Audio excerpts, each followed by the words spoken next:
Bonjour à toutes et à tous, bienvenue sur la chaîne Réalité, qu'on se retrouve pour une nouvelle vidéo. On teste de nouveau un clavier mécanique, cette fois-ci c'est un clavier de la marque EpoMaker, une marque plutôt connue.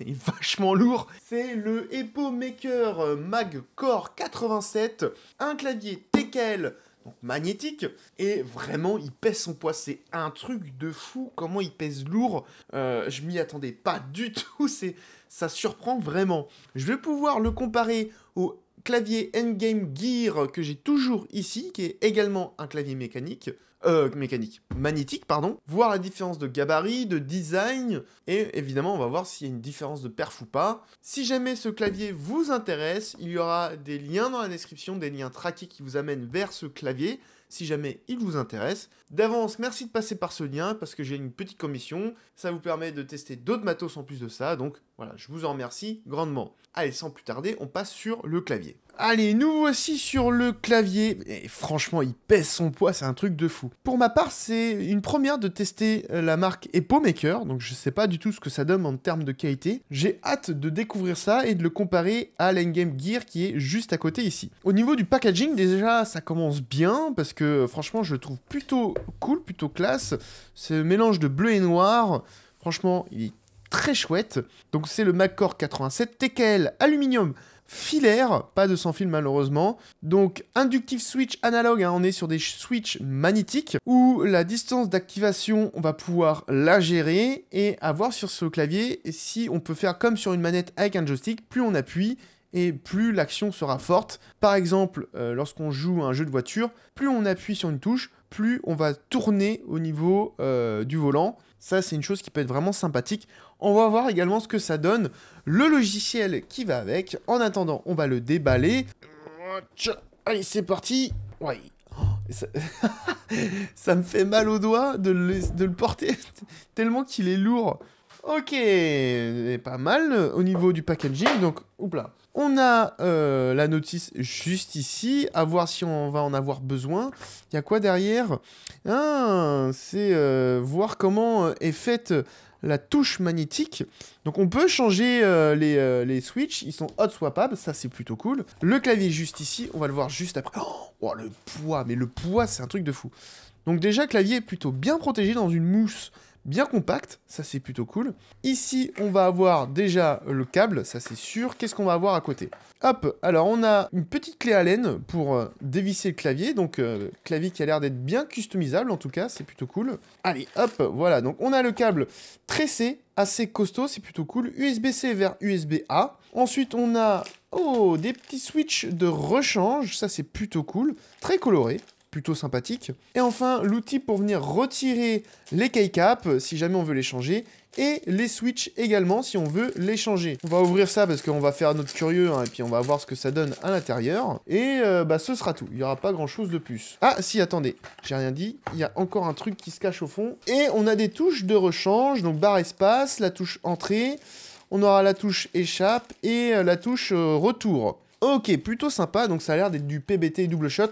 Je vais vous dire les caractéristiques juste après. Hein. Et on va passer au clavier qui est juste ici. Je sais pas si je vous ai dit, mais il pèse son poids. Hein. Allez hop, voilà. Oh, les petites touches transparentes ici, plutôt cool. Oh, il est chouette. Oh, il est chouette. Oh, par contre, déjà, point négatif. Oh, et puis au vu du prix du clavier, ça par contre... les touches ne vont... Enfin, du moins, les caractères ne vont pas être rétroéclairés. Hein. C'est pas transparent. Du moins, en tout cas, ça n'a pas l'air du tout, quoi. Voici donc le clavier. On va passer aux caractéristiques juste avant de continuer. Alors, j'ai les caractéristiques sous les yeux. Nous avons donc un clavier TKL, bien entendu, à switch magnétique. On peut donc customiser le point d'activation des touches. Alors par contre, c'est pas indiqué de combien à combien on peut aller. On a un taux de rafraîchissement de 8K, donc comme la souris Pulsar. On peut customiser le RGB touche par touche. Ça, j'ai envie de dire, c'est du classique. Donc au niveau du layout, on est sur un TKL ANSI US, donc vous avez bien vu un QWERTY. On a un corps tout en aluminium, donc toute la base ici que vous voyez, et même sur les côtés, c'est que de l'aluminium. On a une structure en gasket mount. On a un PCB fin de 1,2 mm. Le matériau, c'est du FR4. On a des couches en silicone, je pense, pour réduire le bruit. Donc du silicone sandwich foam, du IXPE switch pad et du bottom EVA foam. Donc les keycaps profil, alors c'est des Cherry Profile. Au niveau du matériau, donc c'est bien du PBT, mais ils disent pas si c'est voilà, c'est du PBT double shot. Donc il est bien hot swappable, hein, pas de souci là-dessus. Il a un scan rate de 32 000 kHz. Il a un scan rate de 32 000 Hz, une latence de 0,125 millisecondes. Il a le NK Rollover. Donc il fait aux alentours des 2 kg. Ça, je l'ai bien senti, ça. Et il fait 357 par 136 par 40 mm. Donc longueur, hauteur et épaisseur. Ok, on va regarder rapidement au niveau du design. Donc on a toutes les touches qui sont ici. Donc on a accès à toutes les touches fonctions étant donné que c'est du TKL. On aura également les touches options qui sont ici avec ceux qui sont au-dessus, hein, le print, le scroll et le pause. Pour le reste, ça va être du classique. Avec donc la touche échappe, la barre espace, la touche entrée et la touche retour que l'on avait en double tout à l'heure, on les a ici en transparent. À voir ce que ça donne lorsqu'on va brancher le clavier et qu'on va voir le rétroéclairage. Mais voilà, si vous voulez remettre les touches classiques, vous pouvez. Donc comme je l'ai dit, hein, les touches n'ont pas du tout d'être rétroéclairées. Hein. Si on regarde, hein, on voit que tout est opaque. Ce qui fait que pour moi, le rétroéclairage ne va pas du tout passer. Et ça, c'est franchement dommage. On a un système où les touches sont dans le châssis et pas à l'extérieur. Pour le nettoyage, ça va être un petit peu plus compliqué. Donc là, toute la plaque au-dessus, c'est du métal. Hein. On sent le frais du métal, de l'aluminium. Ça rend super bien, je trouve. À voir si au niveau du gras et des traces de doigts, ça les prend pas trop. En tout cas, traces de doigts, ça a l'air d'aller. Par contre, au niveau du gras, on va voir. On a le petit logo EpoMaker juste ici, plutôt cool. Donc carrément gravé dans la coque, hein. Alors, au niveau des keycaps, donc hop, on a le petit outil ici pour venir retirer les keycaps, donc c'est du classique, voilà. Et également le petit outil pour venir, hop, retirer le switch. Hop, il se retire plutôt facilement, donc switch avec, c'est du 1 pin, voilà, donc c'est un switch magnétique. Donc avec le petit bout en métal ici pour faire le magnétisme et c'est tout. Donc on a 3 switches de remplacement si jamais il y en a qui lâchent et donc ça peut être remplacé par d'autres switches potentiellement. Donc à voir parce que c'est pas des switches avec des pins conventionnels, hein. C'est la première fois que je vois ça, c'est la première fois que je vois du magnétique d'ailleurs. Donc à voir si tous les magnétiques sont comme ça. Et bah tiens, on va vérifier avec l'autre clavier. Donc attendez, je vais remettre ça là. Donc là il y a juste à appuyer, tac. Ça se remet et ça s'enlève super facilement. Donc pareil pour la touche. Alors on va vérifier rapidement sur l'autre clavier, qui est lourd d'ailleurs aussi, mais beaucoup moins que celui-ci hein, tout de même. Hop, donc on l'enlève. Et par contre je sais pas si c'est... Je crois qu'ici c'est pas hot swappable. Hein, quoique... Ah si c'est hot swappable, ok. Ah non c'est pas encore le même système. Donc ouais il faut à mon avis des systèmes qui sont compatibles. Hein. Je vais vous rapprocher pour que vous puissiez voir. Mais ouais, c'est pas encore le même système. Ça, je pensais pas qu'il y aura des systèmes différents. Donc, ouais, faut faire attention, Alors, par contre, c'était dans quel sens? Je crois que c'était dans celui-ci. Voilà, donc celui-ci est hot swappable. Je crois que j'ai dit une connerie, du coup, dans ma vidéo. Il est bien hot swappable. Je crois qu'il l'était pas. Ok. Voilà au niveau des touches et des switches. Au niveau du clavier, on va voir. Hein, donc, en dessous, on n'a rien, à part cette belle plaque-là en aluminium. D'ailleurs, bah, voilà, il y a du gras, là. Donc sur les côtés, on n'a pas grand-chose, hein, vous verrez, voilà, c'est du classique, tac, voilà. Et à l'arrière, paf, donc on a toujours un corps en métal, tout est en métal, c'est simple, il n'y a pas un bout de plastique. Donc ça, franchement, ça fait vraiment premium, hein. Ici, le clavier, pareil, il était tout en métal, donc clairement, les claviers mécaniques, ils font leur poids, ils sont vraiment quali, mais ici, je trouve qu'on est sur un métal plus quali que sur celui-ci, hein. En même temps, vu la différence de prix... Heureusement. Alors on a 4 patins antidérapants. Par contre ici, chose que je trouve complètement fou, on n'a pas de quoi régler la hauteur du clavier. Ça clairement, petit point négatif là-dessus. Et en plus de ça, on n'a pas de repose-poignet. Clairement, pour le prix, encore une fois, c'est clairement dommage. Le prix, je vous le dis à la fin, mais...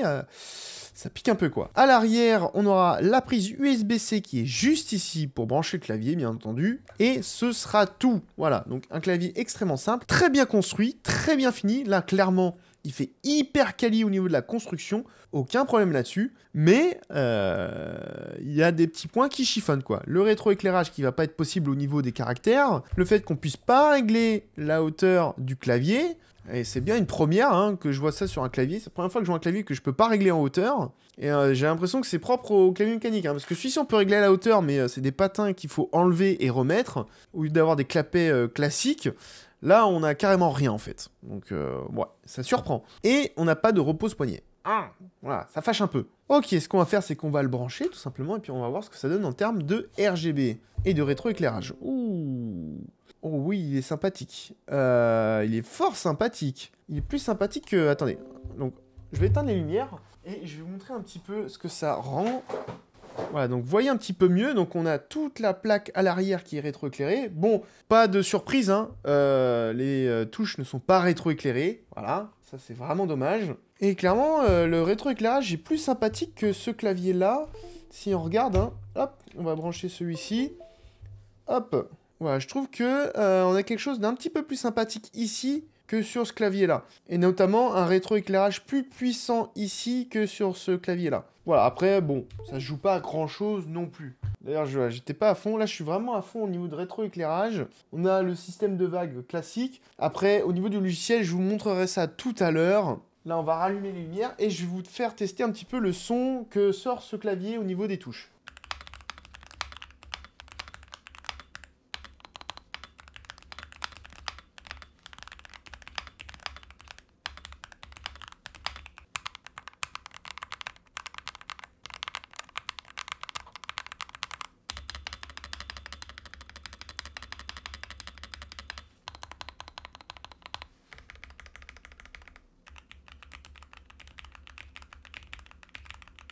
Petite comparaison rapidement avec celui-ci.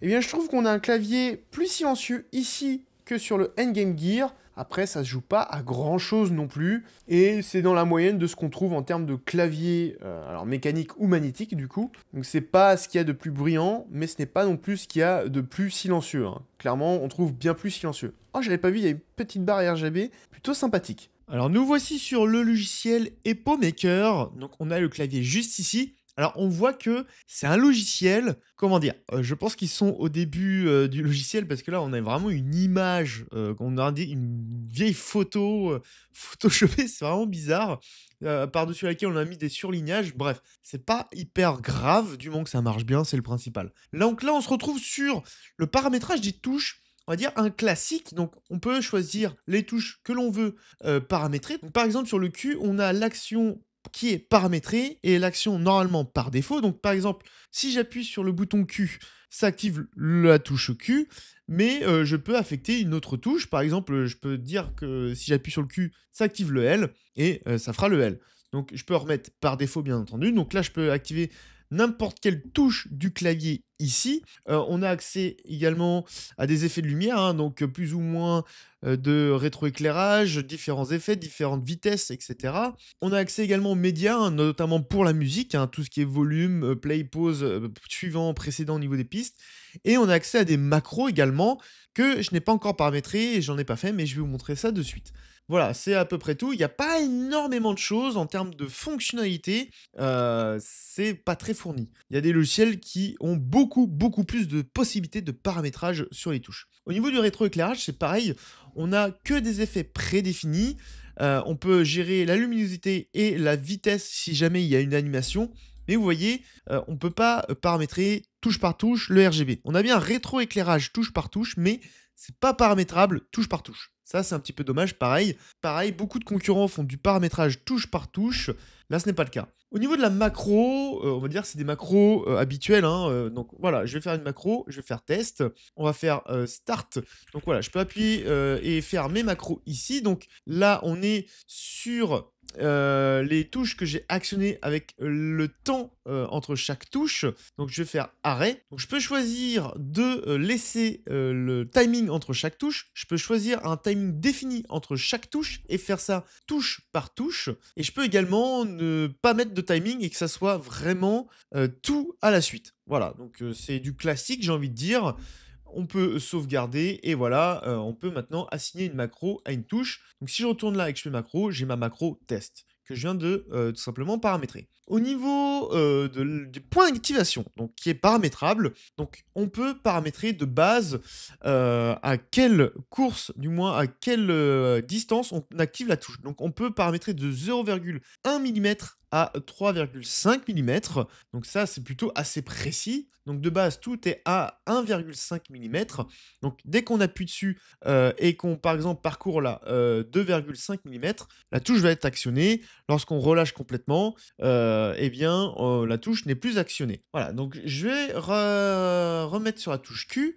Je vais activer l'option Fast Trigger Mode. Donc là, en fait, qu'est-ce que ça va faire? Tout simplement, je vais décider de la distance à laquelle je vais activer la touche et je vais devoir refaire la même distance pour désactiver la touche. Par exemple, ici, si j'enfonce la touche de 1,5 mm, la touche va s'activer. Je vais devoir relâcher de 1,50 mm pour tout simplement désactiver la touche. Et on peut faire ça de façon indépendante entre l'activation et la désactivation. Donc par exemple, si je relâche la touche de 1 mm, je désactive la touche. Et si j'enfonce la touche de 1,8 mm, alors vous voyez, hein, là je peux pas descendre, donc on voit pas hein, très bien, c'est coupé à moitié. Mais si je descends la touche de 1,8 mm, j'active la touche. Ce qui fait que je descends de 1,8 mm, j'active la touche, je la relève d'1 mm, je désactive la touche et je peux directement redescendre d'1,8 mm pour réactiver la touche. Je ne suis pas obligé de remonter tout en haut de la touche, de la course en tout cas. Donc voilà, ça peut être très très précis. Ça, c'est plutôt chouette. Et j'ai également le petit bouton travel ici où on voit tout simplement à quel point j'active et où est-ce que je suis rendu dans la course de la touche. Donc ça va de 0 à 255. Alors pourquoi 255? Je ne sais pas, parce que ça ne correspond pas au 2,5 ici et au 3,5 ici. Mais en tout cas, on peut voir que effectivement, plus on appuie, plus la pression est forte. Et ça peut être intéressant dans certains jeux pour activer plus ou moins une course, par exemple, d'un personnage ou tourner plus ou moins le volant d'une voiture. On peut sélectionner les touches que l'on souhaite paramétrer et on a des options, par exemple, directement le WASD ou le ZQSD, si on est sur un clavier AZERTY. On peut sélectionner les nombres en haut, que les lettres, tout sélectionner, ou le reverse. Donc par exemple, on sélectionne WASD, on fait reverse, et on a tout le reste du clavier. Donc ça, c'est plutôt chouette. Et on a également des fonctionnalités par rapport aux touches. Vous allez voir, il y a des choses qui sont plutôt intéressantes.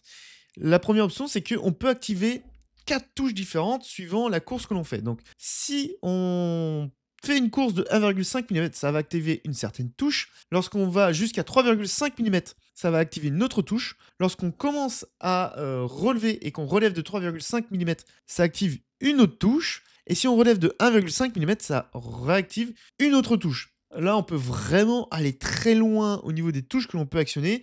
Ça, c'est un truc de fou. Par contre, il faut vraiment maîtriser sa course, hein, très clairement, mais ça peut être extrêmement intéressant. On a ici, pareil, la même fonctionnalité, mais suivant, comment dire, suivant la course que l'on fait, on peut activer certaines touches. Donc, par exemple, si j'enfonce la touche de 1 mm, je vais activer une certaine touche. À 2 mm, je vais activer une deuxième touche. Et à 3 mm, je vais activer une troisième touche. Voilà, donc ça, c'est des choses qui peuvent être vraiment très poussées là-dessus. On a le MT ici, donc en fait, lorsqu'on va rester appuyé, eh bien, on va activer une certaine touche. Si on fait seulement un clic, on va activer une autre touche. Et donc, on peut régler tout simplement le temps qu'il faut rester pour activer la touche que l'on a paramétrée ici. Donc voilà, une autre option, on en a une ici. Alors c'est, si j'ai bien compris, lorsqu'on reste appuyé un certain temps, on va activer l'action et on va répéter l'action, et ce sur un certain temps, et ensuite ça va se désactiver. Voilà, ça peut être plutôt intéressant dans certains cas. On a le end ici, où tout simplement, lorsqu'on appuie sur une touche, par exemple Q, on va activer la touche Q, et lorsqu'on relève, ou du moins qu'on désactive l'action, eh bien en fait on va activer une nouvelle action à la fin de celle-ci, et ça peut être la touche que l'on souhaite. Enfin la dernière, c'est la SOCD, donc en fait ça va servir pour tous ceux qui font du strafe, si je dis pas de bêtises, sur les FPS notamment, je pense par exemple à Counter-Strike, où lorsqu'on appuie sur Q, alors on va prendre une touche par exemple sur A, alors on va faire défaut, tac, je vais prendre par exemple la touche A, paf, donc, et qu'on actionne ici la touche D, donc OK. Donc là, en gros, si j'appuie sur A et que j'appuie sur D, donc ça va activer la touche D. Mais lorsque je désactive, oui, je désactive D, ça va continuer à activer A si on est resté appuyé. Donc au lieu de devoir réappuyer sur A pour réactiver le bouton A, ce qui fait que par exemple, on va pouvoir faire des gauche-droite beaucoup plus rapidement sur CS en appuyant constamment sur A et en tapant seulement sur la touche D. Voilà, donc c'est quelque chose qui peut être très pratique dans ce genre de cas. Je sais que c'est très utilisé dans les FPS comme Counter-Strike. Voilà, c'est à peu près tout ce qui est possible de faire sur le clavier. Donc, il y a des options supplémentaires dues à l'aspect magnétique du clavier. Il y a des options qui sont en moins par rapport au paramétrage, hein. Je pense notamment au paramétrage des boutons ou du rétroéclairage. Donc, il y a du plus, il y a du moins. Mais voilà, je trouve que ils auraient pu mettre beaucoup plus d'options sur le paramétrage des touches. Voilà tout ce que j'avais à dire sur le logiciel. Maintenant, je vais tester le clavier sur au moins une bonne semaine et je vous fais un retour d'ici quelques instants pour vous. Voilà, ça fait maintenant plus d'une semaine que j'utilise ce clavier. Donc, qu'est-ce que j'en pense? En termes de performance, j'ai rien à dire. Il est excellent, réactif, précis. Les sensations sont excellentes. Autant vous dire que si vous êtes un joueur casu comme moi, ça vous suffira largement. Et que si vous êtes un joueur compétitif, vous avez de quoi faire. Et là également, il sera excellent. Pas de souci là-dessus. Au niveau de la frappe, eh ben, je l'ai préféré en fait à l'endgame que j'ai juste ici. Je ne sais pas pourquoi. Je m'y suis fait beaucoup mieux. Au niveau de la frappe, j'étais plus précis. Je faisais moins de fautes de frappe par rapport à l'autre clavier. Je pense que c'est dû au fait que les touches sont un petit peu plus grandes et un petit peu plus écartées. Ce qui fait que je tape moins à côté avec mes gros doigts boudinés. Sachant que, en plus de ça, je ne suis pas quelqu'un qui frappe de façon précise. Là, c'est plutôt pas mal. Le seul truc chiant, c'est qu'il y a cette touche entrée qui est dans cette forme-là. Et ça, j'aime pas du tout. Parce que ça m'arrive très souvent de cliquer soit au-dessus, soit en dessous. Je déteste cette forme, je préfère une forme comme celle-ci où la touche entrée est bien plus grosse, j'ai plus l'habitude. Donc voilà, c'est le seul reproche que j'ai à faire au niveau de la frappe. Au niveau de la construction, je maintiens ce que j'ai dit, hein, c'est vraiment excellent, c'est un excellent clavier. Autant vous dire qu'une fois qu'il est posé sur le bureau, il ne bouge pas du tout. Faut vraiment y aller comme un bourrin pour le faire bouger, ce clavier. Surtout qu'au niveau du design, je le trouve vraiment très beau, très sobre, très classe, pas grand chose à dire. Il y a des claviers qui sont beaucoup plus extravagants, il y a des claviers qui sont encore plus discrets. Là, j'ai envie de dire, c'est les goûts et couleurs de chacun. Le plus important, c'est qu'il soit très bien construit, très bien fini et qu'il donne une excellente impression en termes de construction et de feeling. Enfin, au niveau du logiciel, alors j'ai l'impression que c'est encore un logiciel qui est en cours de développement. Il manque pas mal d'options. Comparé à certains concurrents, je pense notamment à Asus, on pourrait aller un petit peu plus loin au niveau de la personnalisation, que ce soit au niveau des macros, l'assignation des touches, ce qui est déjà pas mal. Et je ne sais pas pourquoi, j'ai pas réussi à trouver l'option pour, lorsque je joue à certains jeux, la pression soit prise en compte lorsque j'appuie, par exemple, sur des jeux de voiture ou des jeux où je joue, par exemple, un RPG, si je veux avancer plus ou moins vite, que ça soit pris en compte avec le niveau de pression. Je sais pas si c'est une option que j'ai complètement loupée ou pas. C'était déjà le cas avec l'endgame où j'ai pas trouvé cette option-là. Donc je m'attendais à pouvoir faire des choses plutôt sympas en voiture et c'était pas le cas. Et là c'est pareil. Donc n'hésitez pas à me dire en commentaire si j'ai loupé quelque chose. Là c'est clairement, ça se trouve, c'est moi qui merde complètement. C'est fort possible. Étant donné que c'est mes premiers claviers magnétiques, peut-être que je loupe quelque chose en termes de config. Mais voilà, j'ai pas réussi à trouver.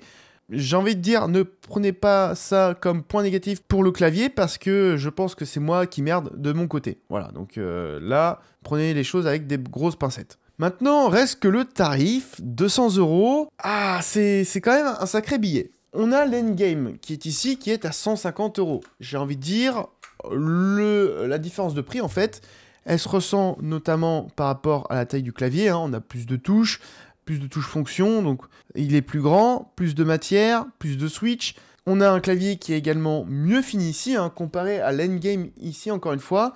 C'est bien Endgame d'ailleurs, oui c'est Endgame, hein. J'ai un doute. Mais voilà, on est sur un clavier qui fait beaucoup plus premium au niveau des matériaux, au niveau du ressenti, au niveau de la construction. Mais on a certains manques. Déjà, le rétroéclairage des touches, je trouve ça fou qu'il n'y ait pas. À minima, les caractères principaux. Et pour le prix, je pense qu'on aurait pu avoir un clavier sans fil. Et là, ce n'est pas le cas. Et ça, c'est franchement dommage. Donc, est-ce qu'il vaut son prix? J'ai envie de dire qu'il coûte plus cher que l'Endgame juste ici, ça je peux comprendre. Mais tout comme l'Endgame avant, où je disais que le prix devrait être plus bas, environ 120-130 euros, ici, je pense qu'il devrait plus se rapprocher des 150 à 160 euros. Pour moi, ce serait le juste prix.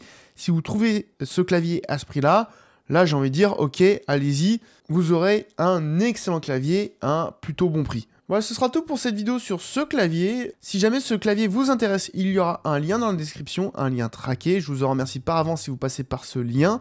Si jamais vous avez des questions sur ce clavier, n'hésitez pas à les poser en commentaire, j'y répondrai volontiers. Si la vidéo vous a plu, n'hésitez pas à mettre un petit pouce bleu, à vous abonner si ce n'est pas déjà fait, à partager la vidéo et la chaîne comme d'habitude. Et moi je vous dis à dans une prochaine vidéo. Ciao tout le monde. Prochaine vidéo, encore une fois, je ne sais pas où, je ne sais pas quand, je ne sais pas sur quoi. C'est vraiment le bordel là, dans mes vidéos.